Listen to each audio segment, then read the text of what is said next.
विनियोगों का ब्याज सहित और ब्याज रहित क्रय विक्रय एक बार पुनः समझाने का मैं प्रयास कर रहा हूँ। कम इंटरेस्ट और एक्स इंटरेस्ट, जब ब्याज सहित क्रय विक्रय किया गया हो तो वास्तविक क्रय मूल्य बराबर होता है क्रय मूल्य, इसमें क्रय पर व्यय जोड़ देंगे, विक्रेता के अंश का ब्याज घटा देंगे, purchase price plus purchase expense minus vendor share of interest. Vendor share of interest को और नीचे मैं समझा रहा हूँ। वास्तविक विक्रय मूल्य निकालने के लिए विक्रय मूल्य में विक्रय पर व्यय घटा देंगे, विक्रेता के अंश का ब्याज भी घटा देंगे। ये आपका ब्याज सहित कम इंटरेस्ट जब होगा। एक्स इंटरेस्ट में वास्तविक क्रय मूल्य बराबर क्रय मूल्य में क्रय पर व्यय जोड़ देंगे, विक्रेता के अंश का ब्याज नहीं घटाएंगे। वास्तविक विक्रय मूल्य में भी विक्रय मूल्य माइनस विक्रय पर व्यय घटा देंगे, विक्रेता के अंश का ब्याज नहीं घटाएंगे। विक्रेता के अंश के ब्याज की गणना अलग से की जाएगी, इसको पृथक से हम गणना करते हैं।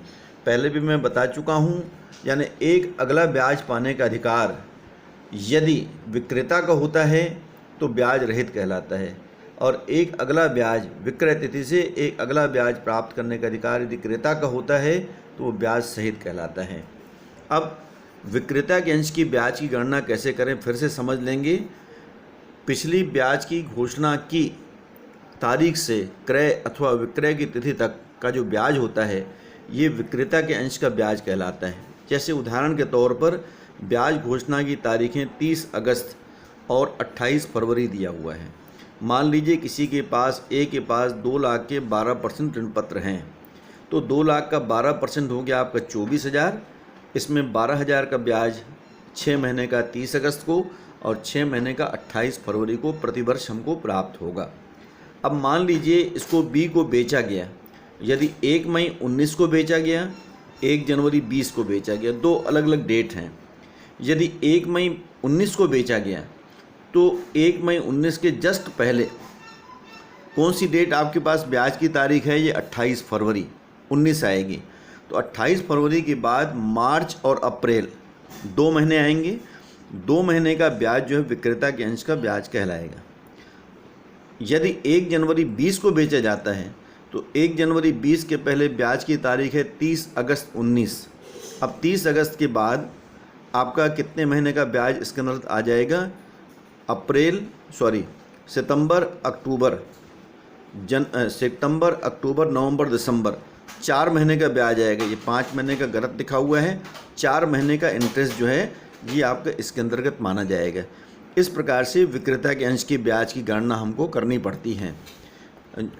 क्रेता की पुस्तक में क्या एंट्री करें, journal entries in the books of purchaser.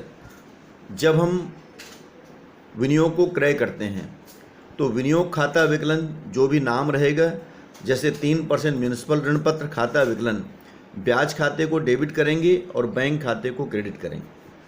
उसके आगामी तिथि पर जो 6 महीने का मुझे ब्याज मिलेगा तो बैंक खाता विकलन ब्याज खाते से, उसी वर्ष में पुनः 6 महीने का ब्याज जब मिलता है तो फिर से बैंक खाता विकलन ब्याज खाता को क्रेडिट कर देंगे।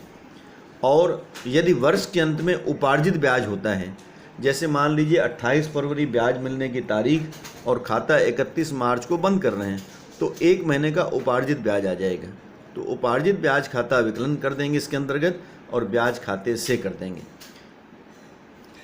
उसी प्रकार से ब्याज खाते को बंद करने पर इसका बैलेंस जो है वो प्रॉफिट लॉस अकाउंट में चला जाता है, तो ब्याज खाता विकलन और लाभ हानि खाते से कर देंगे।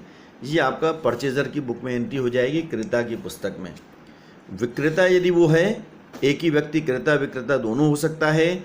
जब विनियोगों का विक्रय करते हैं तो ऊपर वाले एंट्री की उल्टी एंट्री ध्यान देंगे। मुझे पास पैसा आएगा तो बैंक खाता विकलन विनियोग खाते से ब्याज खाते से, ये आपका एंट्री बैंक खाता विकलन विनियोग खाते से ब्याज खाते से कर देंगे।